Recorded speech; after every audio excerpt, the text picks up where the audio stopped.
Anything I was set on doing, I never cared about what other people said or the doubt that other people would put into my ear about or anything. So if I was set on doing something, I was going to do it. And I wasn't going to stop until I did it.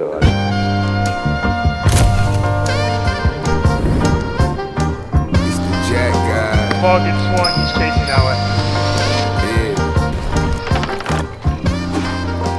Big city, small China. I think a lot of people struggle with the fear of putting your all into something and failing. Like that fear of really sitting and realizing that, okay, I may not be good enough to get to where I want to go.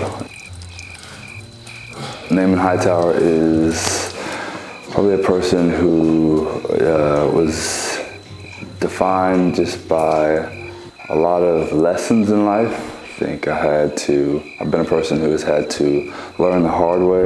Basketball for me has been a space where I didn't think about maybe what was going on off the court. I think I had a lot of maybe ups and downs and trauma growing up. So I think when I played basketball, I realized that I wasn't actively thinking about the things that were going on maybe off the court or stresses that were going on, and that allowed me to just, almost be free.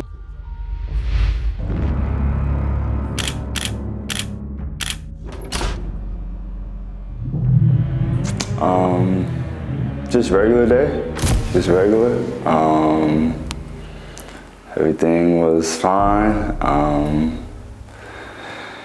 Just remember it's like the actual moment to me is a little bit faint, but I just remember I jumped up and jumped down and it felt like my calf exploded.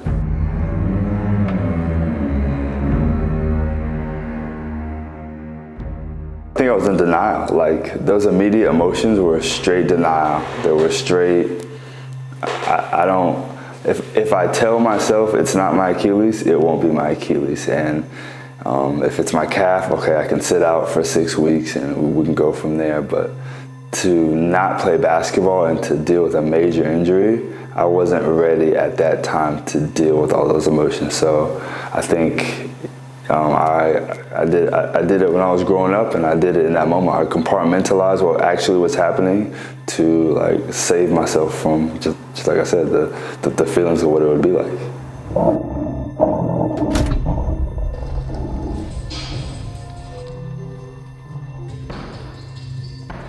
The things that changed for me the most being injured was my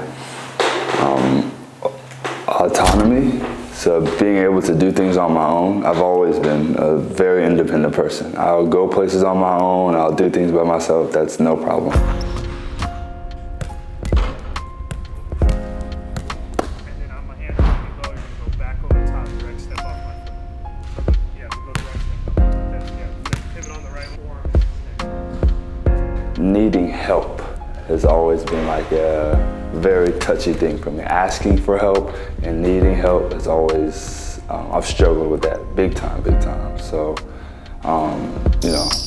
getting food to being able to go from room to room. Like there's a part of me that's pretty stubborn too, like extremely stubborn. And like, if I had one leg, then I would hop. I'll hop to the kitchen, I'll hop up any stairs. Like asking for help was hard for me, but that's one of the biggest things that had to change was that, I could no longer do everything on my own. I needed help, and so having to be open to people and who I trust and loved ones assisting me and helping me was different.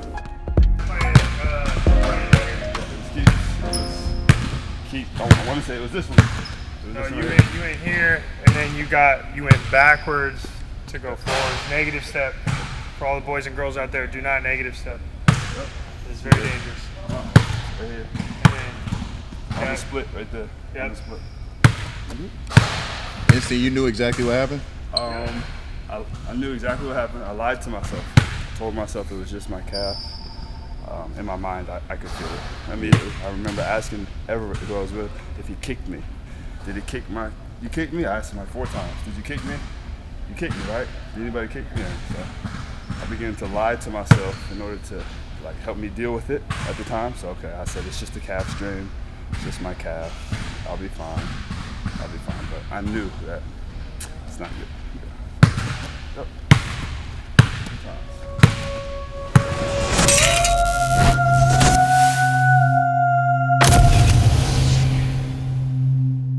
How does it feel to move your body again? Yeah, it's something that like you take for granted. And I think naturally, you know, you can be grateful when you have things, but you gain something different when something like that gets taken away from you. Yeah, just being able to, first of all, like walk up and down stairs and not be on crutches and be truly self-sufficient, that was one part of it. So now being able to move my body on the court, right? Like being able to, I can go shoot by myself and I don't feel sore and I can put weight in both of my feet. You know, that's something that it's reignited an itch for me, and like the itch never goes away. But when you begin to feel closer to something and like tangibly, like okay.